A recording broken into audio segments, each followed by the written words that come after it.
Hi guys, welcome back to Flora Fun and Food. My name is Lauren and today we're going to be potting up my porch planters for the season.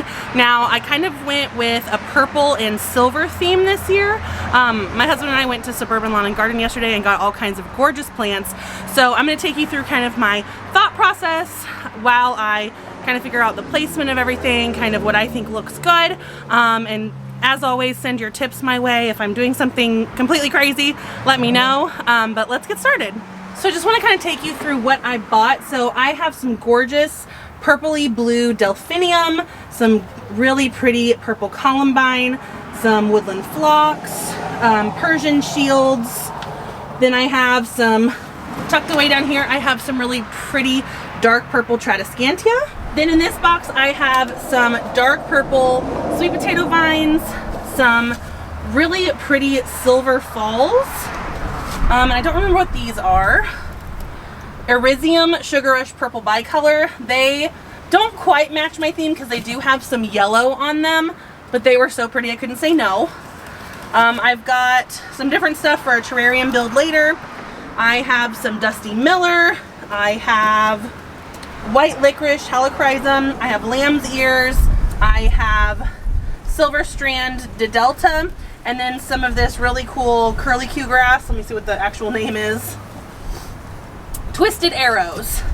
So I kind of tried to get some things that were tall, some things that were short, and then I tried to match colors as best I could. So I have lots of silvery greens, I have dark purples, and then I have some like bluish purples, and to match the foliage and stuff, I got this curly grass here. So let's get this started by cleaning out our fall dead plants and kind of starting to figure out where we're going to place everything. And what I forgot to mention was the blue hobbit sea holly. I love these eryngiums and I have tried so hard to grow them from seed myself and I have failed miserably. So I bought these hoping that they'll do well because they match the color scheme perfectly.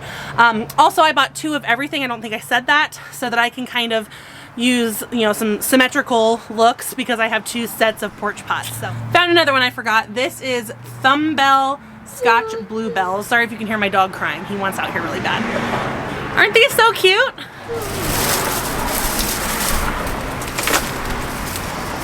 So we're gonna start off by just clearing out all of the old plants from the fall, getting all of my oak leaves and acorns out, and we're going to put these in our compost bin out back. Okay, so my first thought when trying to design my porch planters is have something tall in the middle. So I'm going to put this Persian shield in the middle of the big one, then I'll put my whatever the arrow one is, I call it the curlicue grass, in the middle of that one, and then my columbine will go in the middle of the smaller one in the front.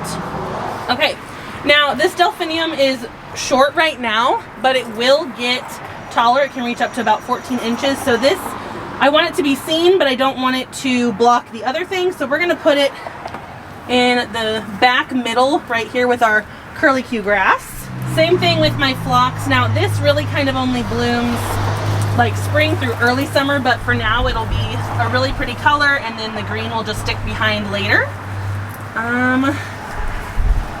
Okay, I need to start getting some lighter purples in with the darker purples. I'm going to put our Thumbell Scotch Bluebells probably on this side just to bring that light purple over. Then I like the idea of this dark purple. This is actually Illusion Midnight Lace variety of this dark purple sweet potato vine in the front because it will start to vine out and trail over, so I kind of want to have that waterfall effect. Next up, I think I'll put our Irizium Sugar Rush Purple Bicolor right here because it has the darker purples that this Persian shield has, and it kind of has silvery leaves. Not really, it's more of a darker silver, but it'll kind of pull this dark color over and kind of make these a little more eye-catching. Then I need some silver. So this is my white licorice. We're going to put it right in the back because it will get taller. This silver falls though, I'm going to put in the front so that it will vine out and drape down. Then I need some pretty silver. I like the texture of this one. This is our silver strand delta. So we'll put that in here. Then I have lamb's ear, which legitimately feels like touching a lamb's ear. It is so soft. It's not really velvety. It's softer than velvet because I hate the feeling of velvet, but this is like petting a little baby lamb, and it's so cute. So we're gonna put that up front to pull in that silver color. Kind of, we had some in the back, now we need some in the front. So this sea holly is going to get taller. It's gonna be about a foot tall. And it will produce beautiful flowers, and it'll get kind of bushy. So I'm kind of deciding if I should move my columbines. I'm trying to decide. Columbines can do partial shade. We're moving the phlox because it's not going to bloom all summer, so I'm going to stick it in the back with the Persian shield. And then we're going to switch our lamb's ear over to here and pull that light purple into the front with our bluebells. That way we can put our columbine back here, and then I think that looks better, and I'll have some nice height. Then I'll put this in the middle-ish back, kind of like right there. And then this front one needs some dark purple to tie in, so I'm going to use a couple of these Tradescantias. We'll put one kind of on the side, and these will trail as well.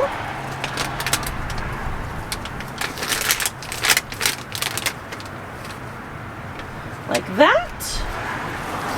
And we'll have trailing in the front. And then I've got some Dusty Miller here, which is a really gorgeous silver green. And we'll plug kind of one in the middle there, and one between our columbine and our delphinium back here.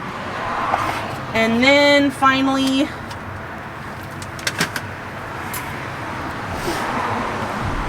we'll move our lamb's ear to the side, this one there, and we'll put a Dusty Miller right there just to tie it all in. So I think I'm happy with this layout. This will get fuller as the season goes on. I just need to remember to water these. I'm really bad about watering things when they're not on an automated system. So I'm going to do the exact same layout, just mirrored on my other pots. So let's get these planted so you can kind of get the full effect, and then we'll be good to go. And these will be gorgeous for summer. All right, we're going to get the front pot planted up first. And I didn't realize how hard this was going to be one-handed. I still have my sling on from my surgery.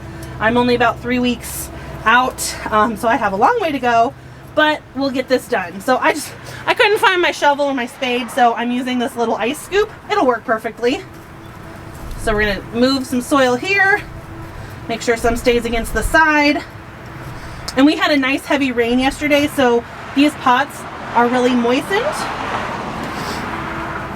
So then to get these out, I just simply pinch both sides to loosen it. And then I pull from the base and kind of wiggle it out gently. And then what I like to do is kind of just separate the bottom roots a little bit, just kind of open them up and, you know, kind of encourage them to start growing down.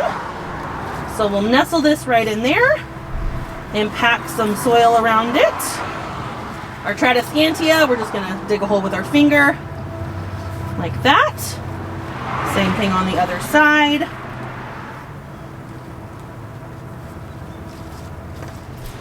Okay, and then finally, look at how gorgeous this Silver Falls is. It is so like metallic and silver, I could not say no. The Tradescantia also has a metallic shine to it when the light hits it, so I think this is going to be a perfect combination in this pot.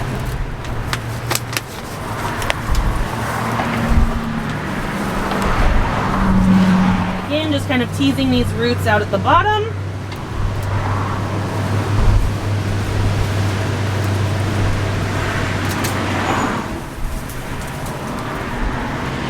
All right, up next we have our big pot. All right, we're gonna get our delphinium in here. Again, pinching the sides, pulling from the base, teasing the roots, and nestling it in and covering it up. Okay, Dusty Miller, another Dusty Miller, columbine.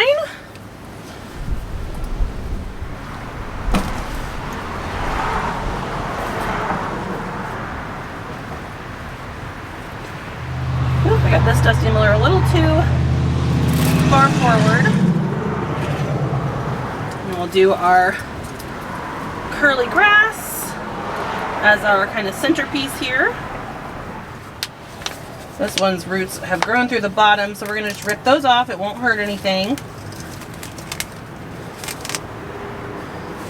There we go.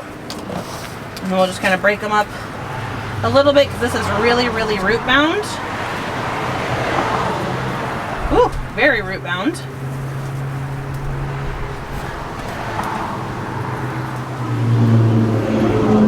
Nestle that into the middle. Then we'll do our silver strand didelta. Carefully, this one seems a little fragile. Ooh, very root bound.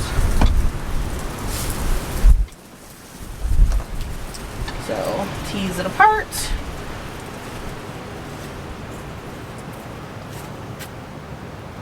And finally, our dark purple, I think it's called Midnight Lace. Yep, Midnight Lace vine. It's gonna go right up front so it has room to kind of cascade down like a waterfall. It's gonna be so pretty. Now, I'm really impatient and I hate the way empty-ish, you know, they're not empty, there's stuff in them, but like not filled out pots look. But once they do fill out, they are so gorgeous. And you don't want to overfill it at the beginning because then you'll just have a huge mess on your hands. Nothing's going to grow right. So don't be like me. Be patient and let it do its thing, and they will get grown and big and beautiful before you know it. Kind of angle it forward so that it can grow kind of out and down. All right, we're going to take everything out here. Except this Dusty Miller is easy to plant. We'll just pop it right there. All right, up first is our phlox.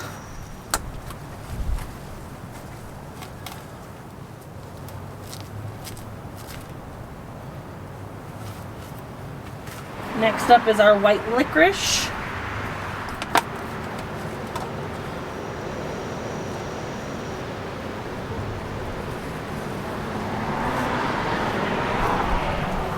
Then our Erisium.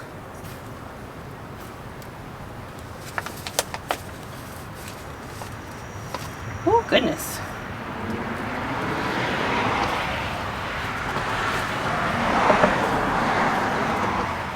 Lamb's ear.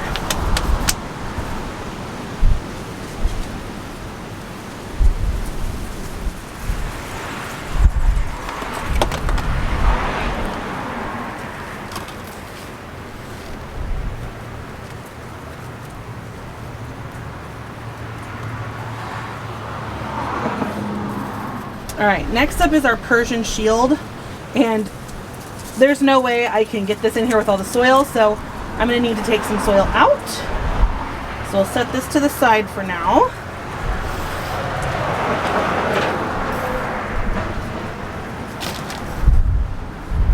And dig some of the soil out. Alrighty.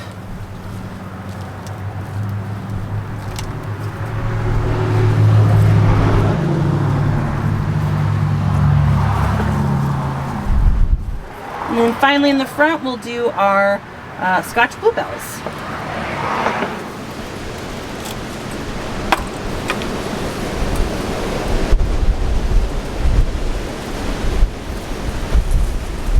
So our first set of planters is done. I'm gonna go do the other pots in kind of like a mirror, and I'll show you the end result when I'm done.